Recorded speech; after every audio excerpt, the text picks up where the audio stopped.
Vamos à palavra de Deus. Os irmãos sabem o que eu vou pregar? Eu também não. Brincadeira. Eu geralmente, irmãos, não venho despreparado para a igreja.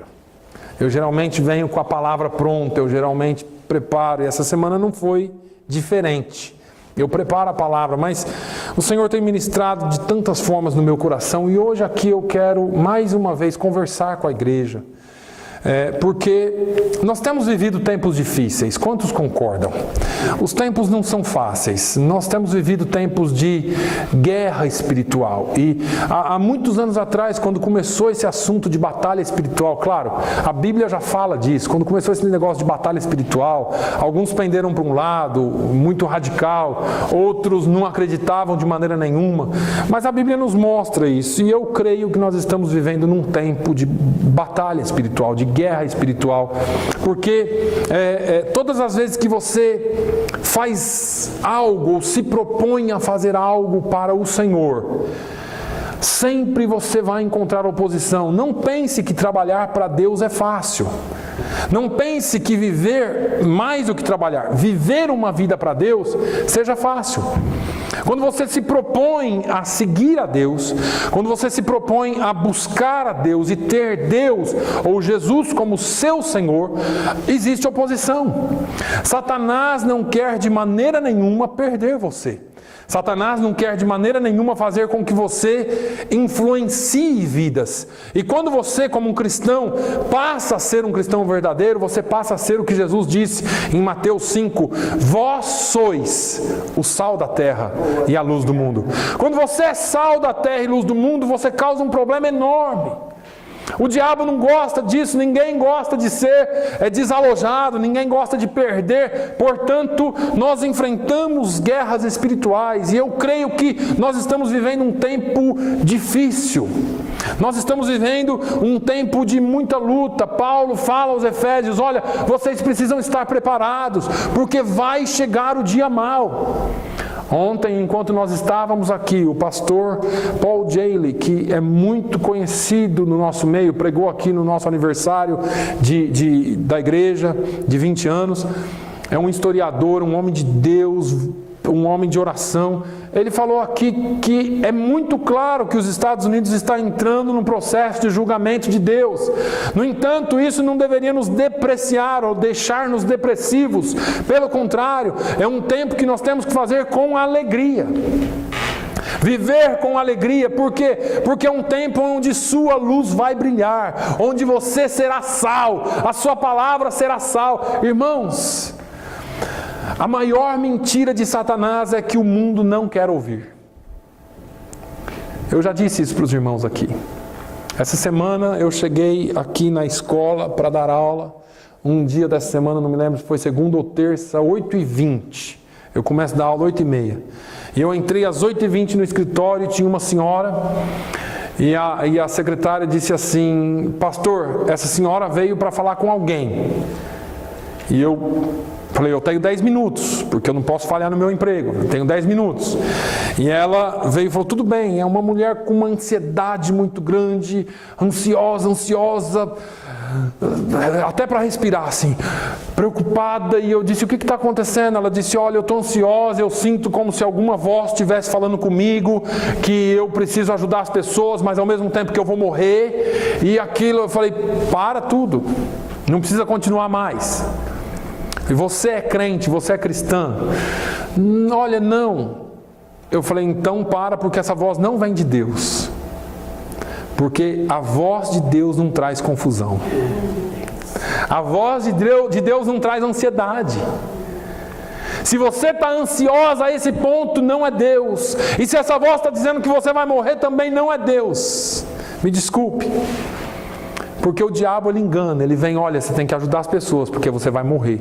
Que história que é essa? Uma palavrinha bem do bichinho, né? Mas Deus não tem isso. E conversando com ela naqueles 10 minutos, eu apresentei o Evangelho, porque ela já tem uma base religiosa, conhecia alguma coisa, apresentei e falei do que é que traz paz, daquilo que pode trazer a esperança para nós. E ela me fez a famosa pergunta, Pedro disse assim: olha, estejais sempre preparados para responder com amor e mansidão a qualquer um que vos perguntar a razão da esperança que há em vós. Aleluia. E ela disse para mim assim: o que eu tenho que fazer para ter Jesus? E eu disse, perguntaram isso para Pedro lá em Atos: varões, irmãos, o que faremos? E eu disse: olha, você tem que crer nele, ser batizado e você será salva. E ela disse: eu quero receber Jesus. E eu conduzi aquela mulher em oração. E ela aceitou Jesus. Irmãos, o mundo está sedento. O mundo tem fome. E nós estamos, parece que, acuados. Como os discípulos de Jesus ficaram quando Jesus morreu. Jesus foi crucificado. E eu quero abrir um parênteses aqui, porque a igreja tem falhado miseravelmente em ver Jesus morto na cruz. Nós vemos Jesus como no filme de Mel Gibson, todo estrupiado. Ele sofreu na carne, sofreu. Mas nós falhamos em ver que ali estava a nossa vitória. Ali estava a vitória da igreja. Ali, quando Jesus estava morrendo, e quando nas regiões carnais, na região terrena, você vê um homem destruído naquela cruz. Na região celestial, o salmista no Salmo 24 começa a apresentar Jesus. E eu vou ler para você o que o salmista fala. No Salmo 24, esse salmo que é um salmo profético de quando Jesus viria à terra.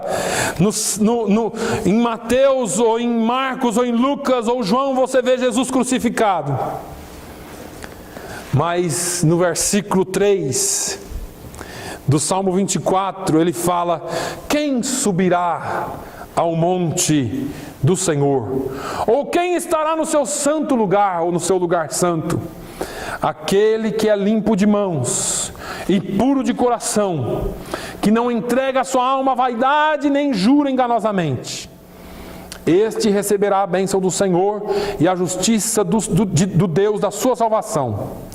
E aí, no versículo 7, começa a mostrar a glória de Jesus. Porque aqui ele estava crucificado, mas nas regiões celestiais, os anjos começam a dizer: levantai, ó portas, as vossas cabeças.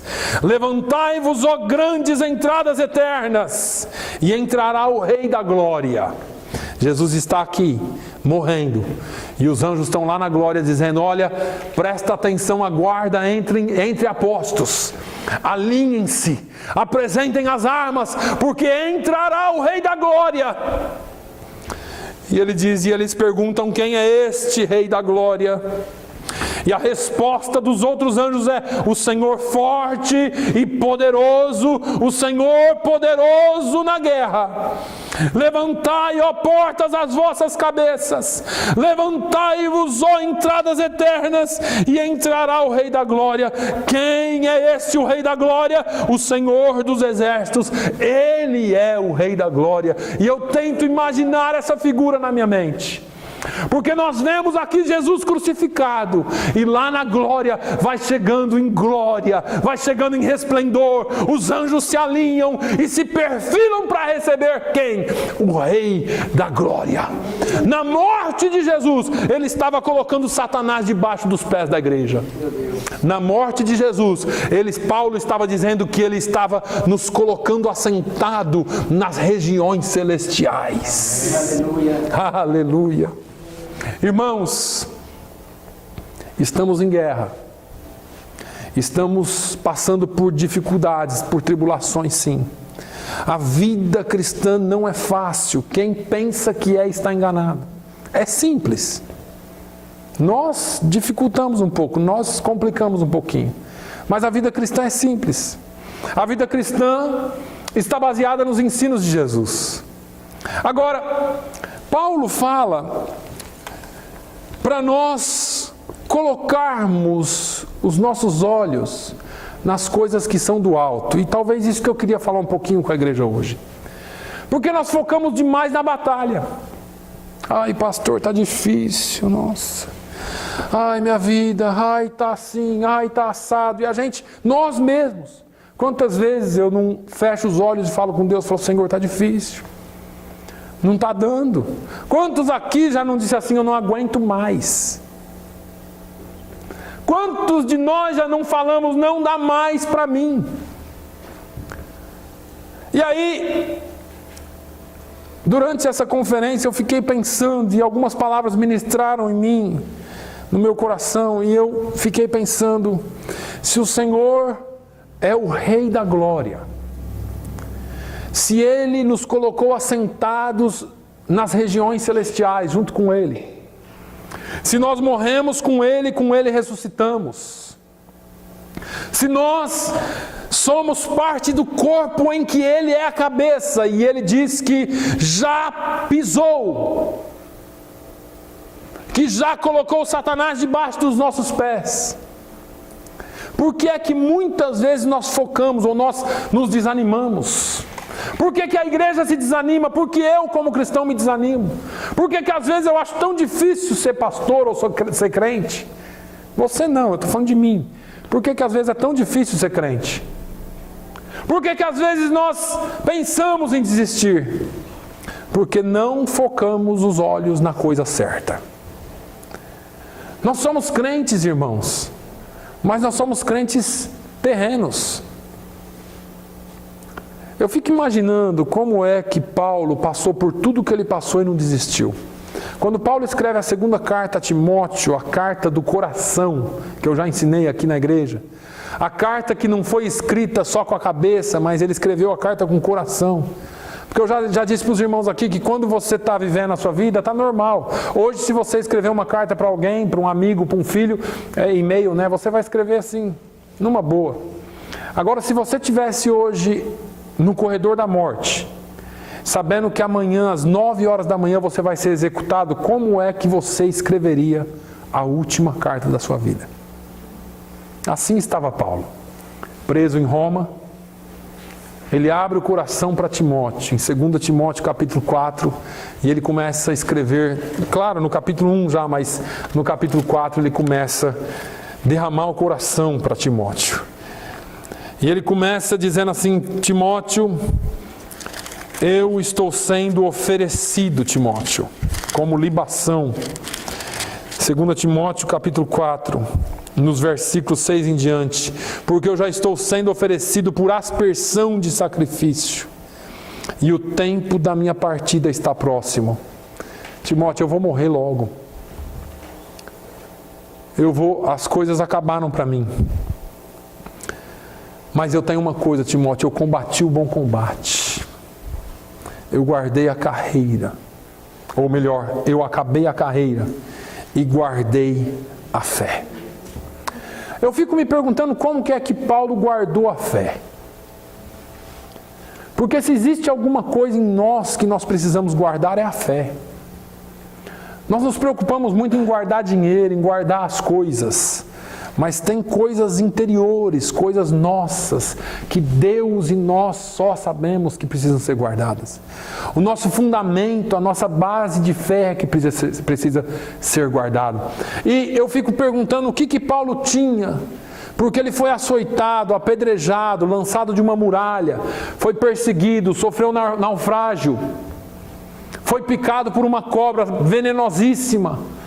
Um homem que passou foi expulso de cidades, foi preso, foi colocado no cárcere, Deus fez milagre, tudo que ele... O que é que tinha em Paulo, que o continuava, que o fazia continuar, que o fortalecia para continuar num mundo tão difícil como era o que ele vivia? Porque deixa eu te dizer uma coisa, você pode dizer assim, ó, o mundo está difícil, a vida está dura, mas não está como estava lá. Porque lá o cristão era perseguido. Paulo, ele passou por situações onde ele escreve que o Espírito Santo me impediu de ir até tal lugar. O que será que ia acontecer com ele lá?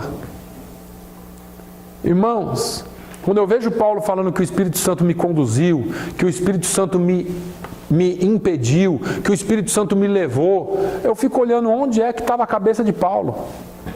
Pega 2 Coríntios, capítulo 12, e você vai ver o que é, onde estava a cabeça de Paulo. cabeça de Paulo estava lá nas nuvens, né? E a gente gosta de ser muito certinho, a gente gosta de ser muito... ser pessoas normais, né?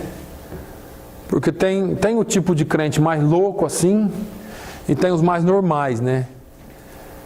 E parece que a gente gosta de ser mais normal. Parece que a gente gosta das coisas tudo normais na nossa vida. Trabalhar, viver, ser bem visto. Deixa eu te dizer uma coisa. Enquanto você estiver preocupado com o que as pessoas vão pensar de você, enquanto você estiver preocupado em agradar pessoas, provavelmente você não agradará a Deus. Porque se você estiver agradando pessoas, você não está fazendo a vontade de Deus.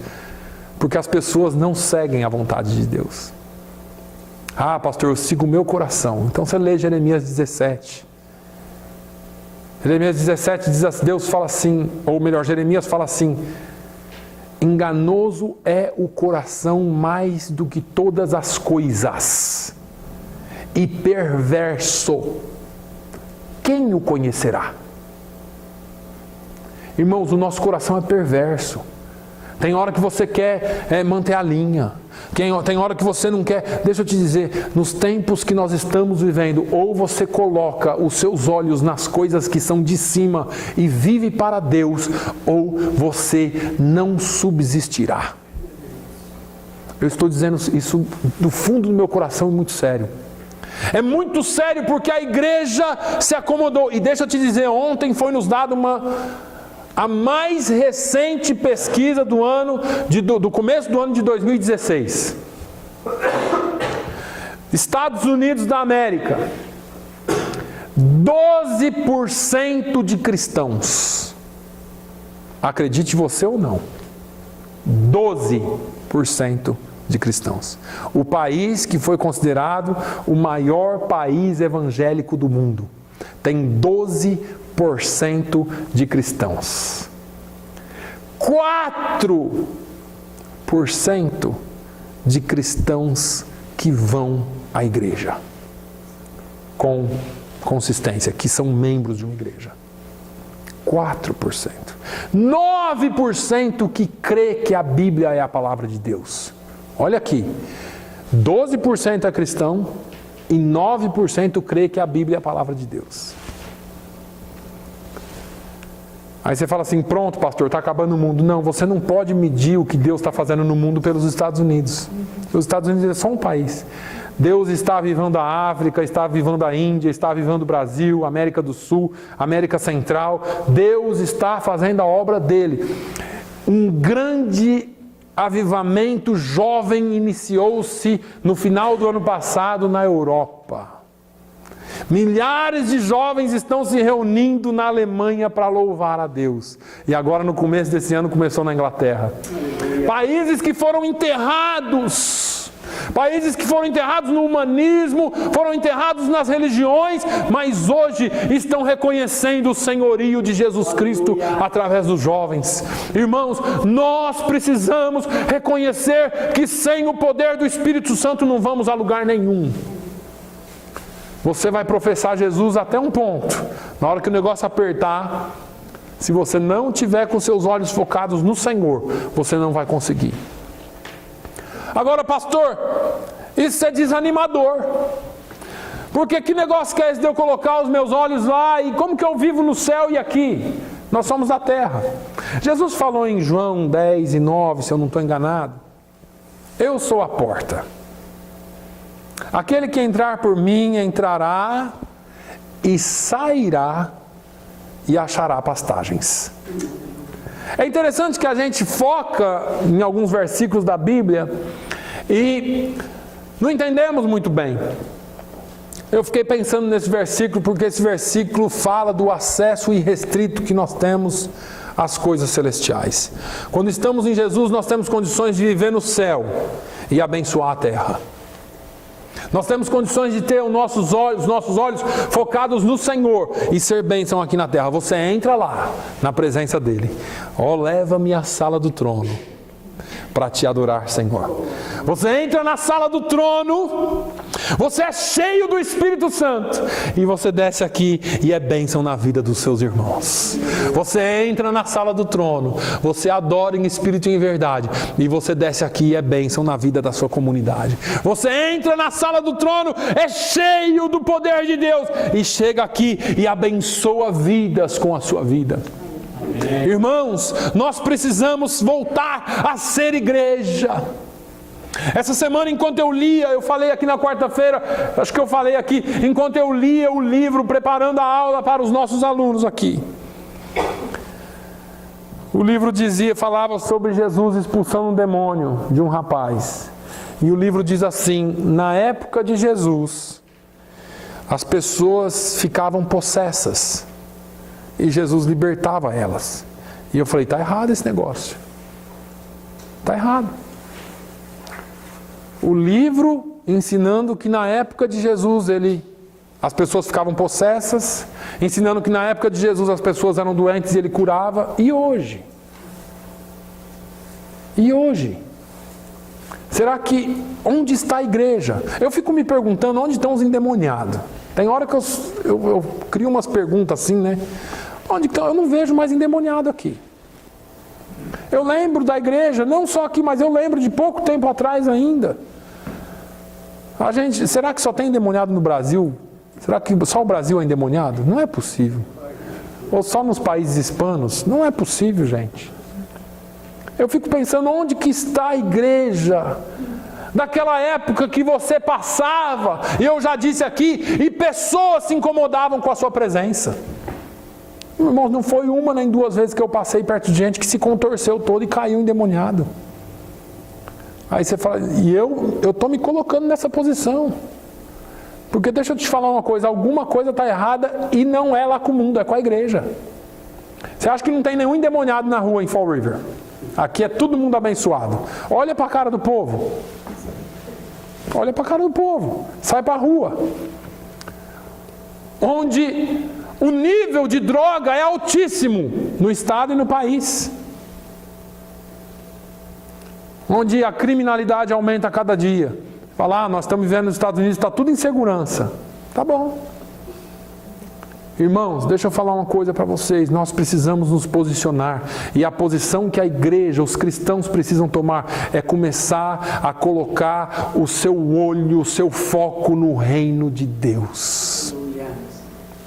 Isso é tão sério que quem tem os olhos no reino de Deus, quem busca primeiro o reino de Deus, não é afetado pelas coisas da terra.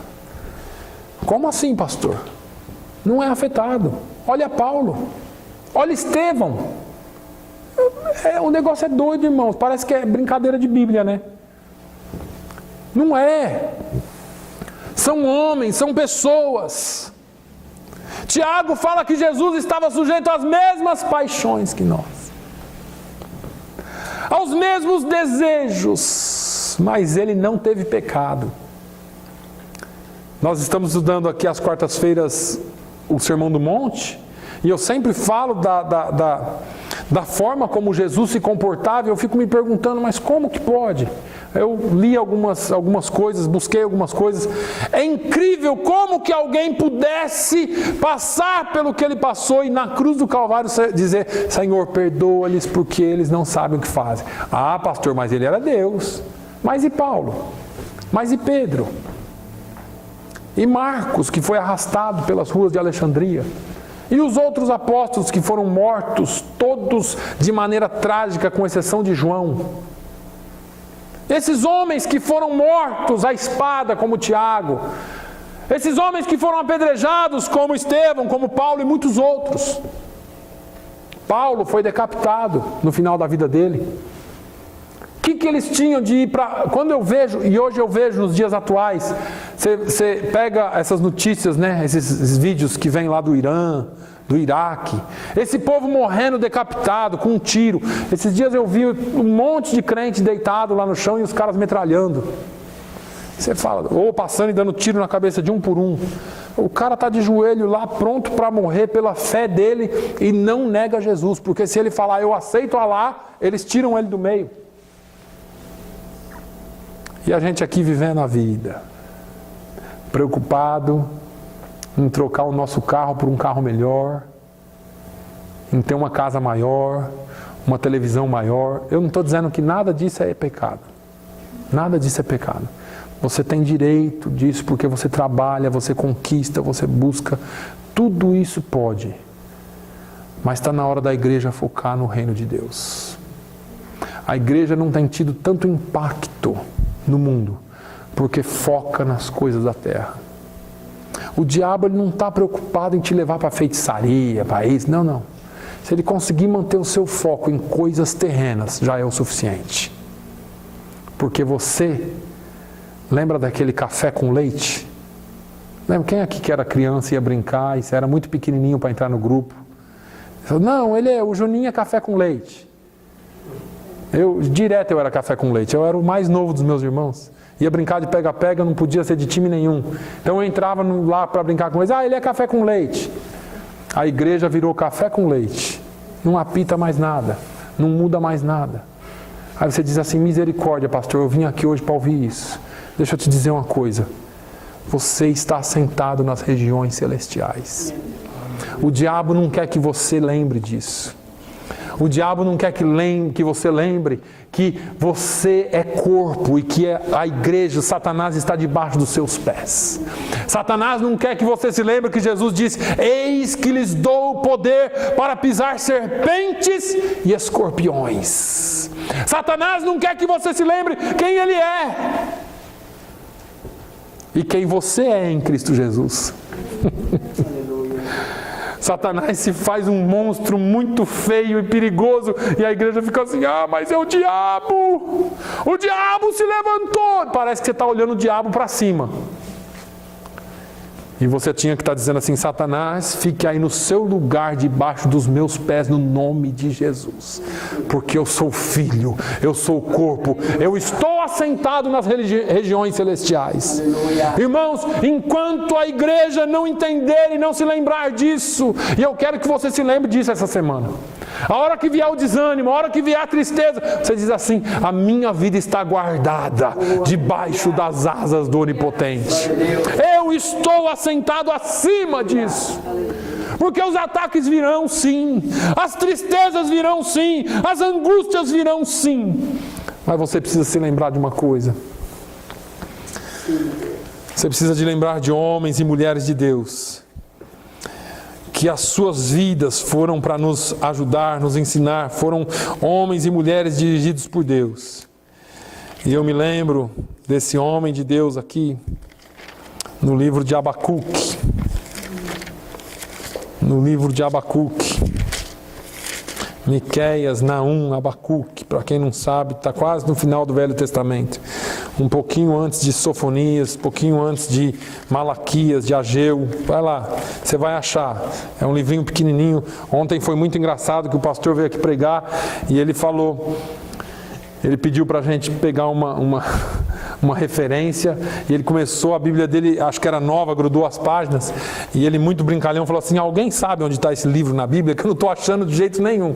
A Bíblia nova grudou as páginas, ele não conseguia achar, mas ele é muito brincalhão e às vezes acontece isso, né?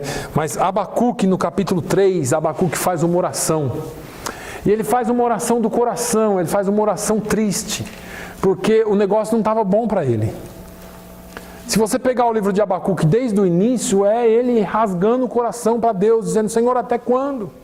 No capítulo 1 ele fala, até quando que esse negócio vai ficar assim? Até quando que nós vamos ficar nesse sofrimento?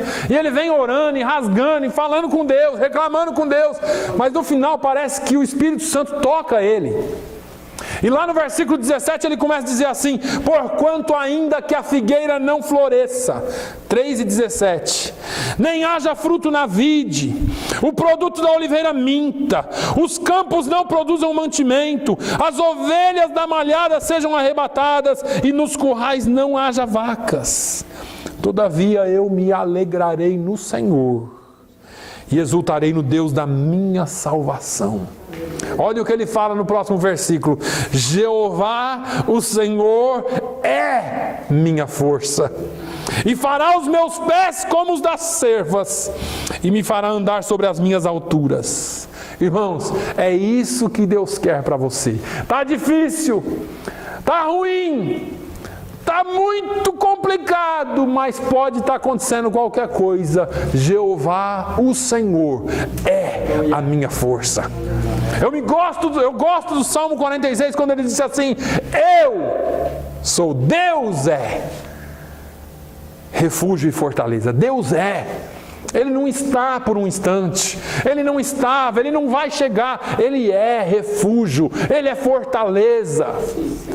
Não importa o que você esteja passando, Jeová, o Senhor, é a minha força. Sim, meu Deus.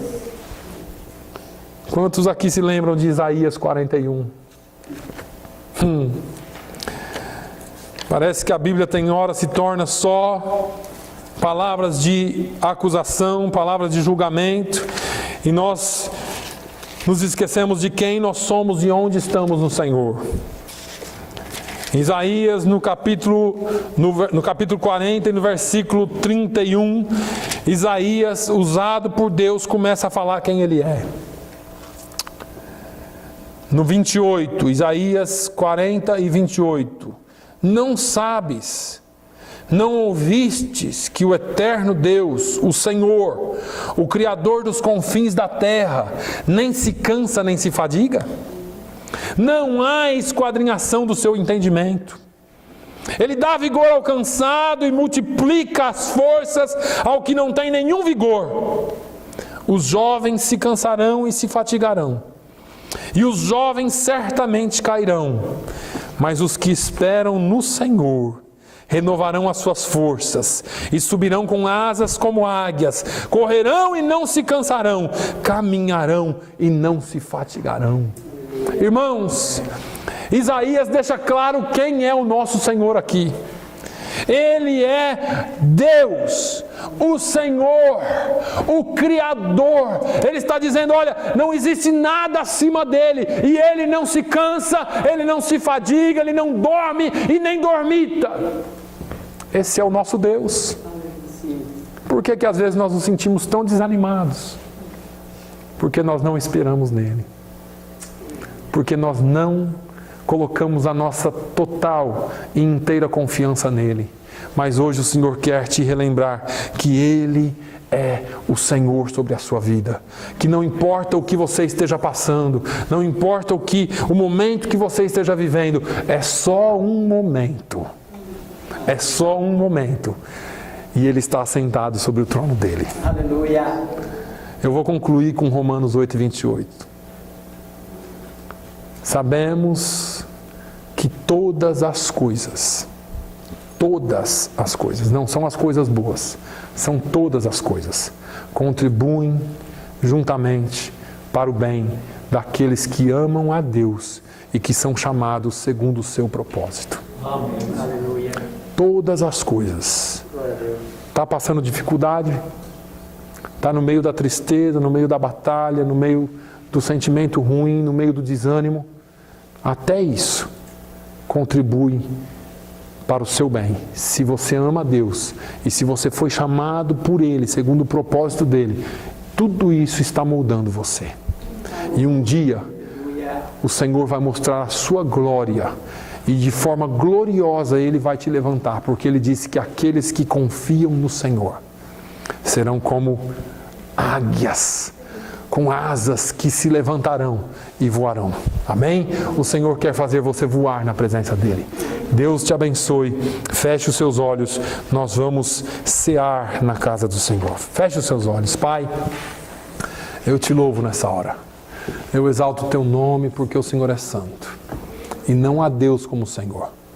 Meu Deus, eu quero apresentar, ó Deus, cada vida que está aqui. Cada um de nós podemos estar passando por um momento da nossa vida. Palavras que nos magoaram, coisas que fizeram contra nós, ou problemas que nós mesmos plantamos. Mas a tua palavra diz que aqueles que esperam em ti renovarão as suas forças. Senhor, nós estamos esperando em ti. Para os problemas que nós criamos, nós te pedimos perdão. Assim como Pedro, que cortou a orelha daquele soldado, O problema não era seu, mas o Senhor resolveu o problema de Pedro. Oh, meu Deus. Muitas vezes o problema não é seu, mas como filhos nós chegamos diante da Tua presença e pedimos, Senhor, nos ajude. Assim como aquele filho veio a si um dia e disse, levantar-me-ei e irei ter com meu pai. E lhe direi, Pai, eu pequei contra os céus e contra Ti, perdoa-me. Não precise me chamar mais de filho, mas me chame como um dos Teus trabalhadores. Porque ele reconheceu que, mesmo sendo só um escravo na casa do seu pai, ele tinha muito mais amor do Pai do que o mundo pode oferecer. E muitas vezes nós reclamamos de ser crentes, reclamamos de estar na igreja, mas o mundo não tem nada a oferecer para nós a não ser lavagem, a não ser resto. E isso nós não queremos, Senhor, quando nós temos o pasto verdejante que o Senhor tem para nós. Senhor, o Senhor é o nosso pastor. É o Senhor quem nos conduz. Conduz a Tua igreja. Conduza o Teu povo no nome de Jesus. Oh, meu Deus, nos ajude a colocar o nosso foco, o nosso olhar em Ti. Que nós possamos caminhar realmente nas regiões celestiais. Mesmo que nos chamem de loucos, mesmo que nos chamem de pessoas descontroladas, ou eu não sei, mesmo que nós soframos qualquer tipo de ação, ó Deus, contra nossas vidas, nós queremos, Senhor, colocar o nosso foco em Ti, porque quando as tribulações vierem, nós estaremos em Ti, guardados em Ti. E nada poderá nos separar do Seu amor, ó Deus. Nada, nem a espada, nem o ódio, nem a mentira, nada que esse mundo pode levantar contra nós, poderá nos separar do Teu amor. Pai, no nome de Jesus, fica conosco. Continue nos guardando e nos guiando e nos dando a Tua bênção, no nome de Jesus. Amém.